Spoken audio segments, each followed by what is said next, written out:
Welcome back to Crime Chronicles. Today we head down under to Australia to take a look at the shocking execution of Comanchero bike gang Supreme Commander Mick Hawi. The charismatic bikie was gunned down in broad daylight, and although a trial was held of his suspected killers, they were acquitted. Hawi's killers are still at large, but statements from people at the heart of the case have now shed light on who the triggerman really was. Stay tuned as we look at the dark underbelly of Australian bikie culture and find out why Hawi's killer might never face justice. Mahmud Hawi, known as Mick, was a Lebanese-Australian outlaw biker and gangster who served as the second national president and supreme commander of the Comanchero motorcycle club. Hawi was born in Beirut in the Lebanon on the 9th of May 1980 into a Sunni Muslim family. He was gunned down in a hail of bullets on Valentine's Day of 2018. When Mick was 5, his family fled the Lebanese civil war as refugees and eventually settled in Sydney, New South Wales. Hawi had what's been called an uneventful, if meagre, childhood. He attended Punchbowl Boys High School in the Punchbowl suburb of Sydney. In 1995, at the age of 15, Hawi started to date an Australian woman, Caroline Gonzalez. Hawi then left high school at the age of 16 and worked in his father's spray painting business. In 2001, he married Gonzalez after she converted to Islam. The couple were married in a private Islamic wedding, but were never legally married under Australian law. Hawi had 2 children by his wife. The most pivotal moment in Hawi's life came in 1999, when he joined one of the most notorious bikie gangs in Australia, the Comancheros. Although only 19 years old, Hawi was tall, muscular, and handsome. He stood out in the Comancheros. In 2002, Hawi led a group of younger gang members to meet the Comanchero's Supreme Commander, William "Jock" Ross, at his home. Ross had founded the club in 1968 and had ruled with an iron fist throughout the club's existence. He was well known to ordinary Australians as the leader of a bikie gang who'd committed some terrible acts of violence, including being involved in the 1984 Milpera massacre, which left 7 people dead. Although still Supreme Commander, Jock Ross was by that time an older man. He had invited the young members of his own bike gang into his home, not suspecting that he was in danger. He was overpowered and outnumbered, and the discussion was quick and violent. The young group of Comancheros, led by Mick Hawi, delivered a comprehensive beating to the much older leader. They left him battered and bloodied, taking both his club colours and his Harley Davidson. It was the outlaw equivalent of spitting in Jock's face, the ultimate indignity. Not long after this event, Hawi proclaimed himself to be the new Comanchero national president and supreme commander. It didn't take long for Hawi to become a target in his new role. In November of 2007, he survived a shooting attempt when the car he was travelling in was fired upon by 2 men outside Grappa Ristorante in the Sydney suburb of Leichhardt.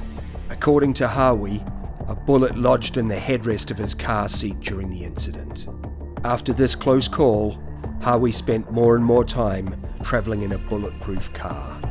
In 2008, the Comancheros were involved in a gangland struggle against the Hells Angels, which would lead to a series of high-profile public acts of violence.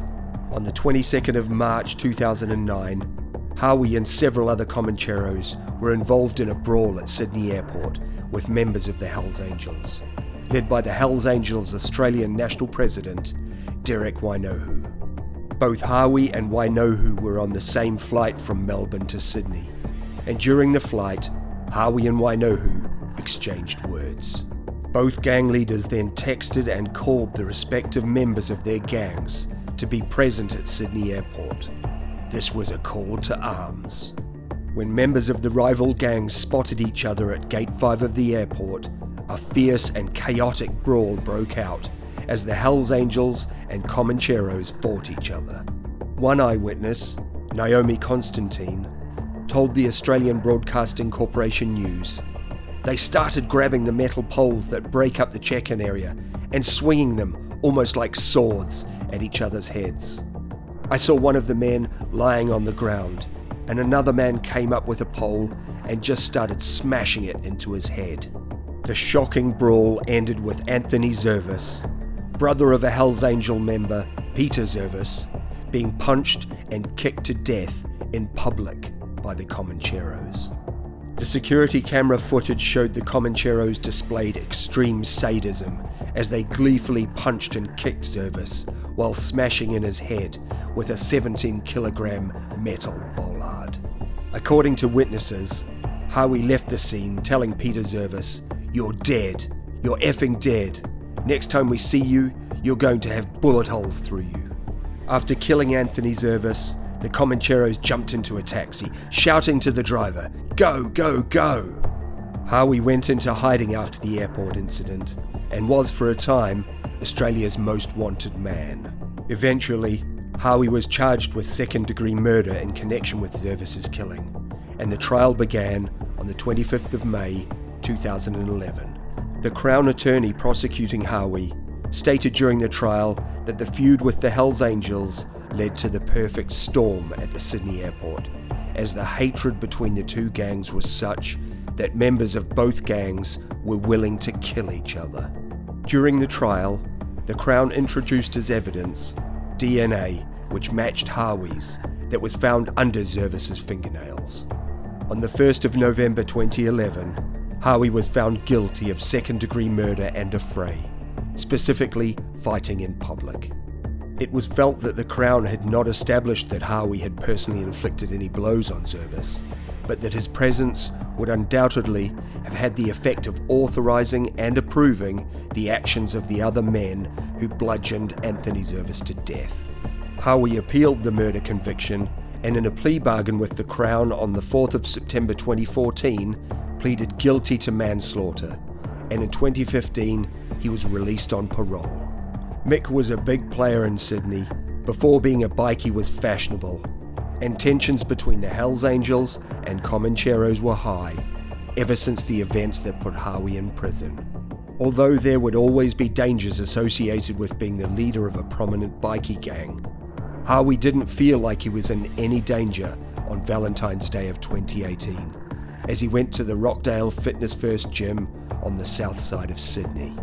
Local CCTV footage of the incident shows Hawi climb into the driver's side of his black Mercedes SUV. The gunman can be seen running quickly across the car park, dressed completely in black and wearing a black balaclava. As soon as he gets to the driver's window, he begins shooting, letting loose multiple shots into Hawi's head and upper body, before running towards the road and jumping into a silver getaway vehicle. Hawi would die at the scene. Assistant Commissioner Mel Lanyon of the New South Wales Police stated that it was a targeted and planned attack and completely without regard to human life. Youssef Nazlioglu and Jamal El-Jaidi would ultimately be arrested and charged with the first-degree murder, with the Crown alleging that Nazlioglu was the man who killed Hawi. The defence lawyers put forward the alternative theory that Haragli was the killer. On the first day of the trial, jurors were told that Mr. Nazlioglu, the accused gunman, became close with Hawi after Hawi was released from prison in 2015. But within 2 years, the relationship had soured. Hawi's wife gave evidence about a Central Coast fishing trip, after which Hawi felt his friend had embarrassed him and was rude to others. Hawi had told his wife he couldn't deal with his behaviour anymore and the friendship was over. Ms. Gonzalez said the pair had been very, very close, and Mr. Nazlioglu used to pick up her son from school with her husband. The Crown case relied heavily on CCTV and dashcam footage, which establishes the movements of 2 different getaway vehicles, including one which was torched after the alleged shooting. Jurors also heard police later retrieved a balaclava believed to have been used in the alleged murder, which produced DNA consistent with that of Mr. Nazlioglu, as well as gunshot residue. Although only one of the men was accused of being the gunman, they had allegedly entered into a joint criminal enterprise, or agreement, rendering them equally responsible for the alleged actions of one another and the consequences. Surprisingly, both Nazlioglu and Al-Jaydi were acquitted on the first-degree murder charges by the jury, who did not feel that there was enough evidence to convict. 2 years after the acquittal, fate would catch up with Youssef Nazlioglu, when he would be murdered in circumstances eerily similar to Hawi's death. The brazen attack occurred in front of Nazlioglu's wife in the underground car park of their apartment block at about 6:30 p.m. He was hit in the head and torso and would die the following morning in hospital. A silver hatchback believed to have taken the assassin to the car park was set on fire a few streets away from the apartment block. In the wake of Nazlioglu's killing, there would be a final twist in the Hawi case when Mustafa Salami, an associate of Nazlioglu, would make statements to police confirming that Nazlioglu was the actual shooter. Mustafa Salami was a tow truck operator who had been involved in moving one of the getaway vehicles after Hawi's shooting. Salami would be charged with being an accessory after the fact to the murder and concealing information of a serious indictable offence. He would be spared a custodial sentence and received a 3-year community corrections order. It seems that the police had Hawi's killer banged to rights, but with only circumstantial evidence and without crucial information from Salami, the jury would set the killer free. Where the judicial system would fail, street justice would prevail. And following Nazlioglu's death, the Mick Hawi case seems to have been put to bed. Thanks for joining us today on Crime Chronicles. Don't forget to comment, like, and share the channel with your friends.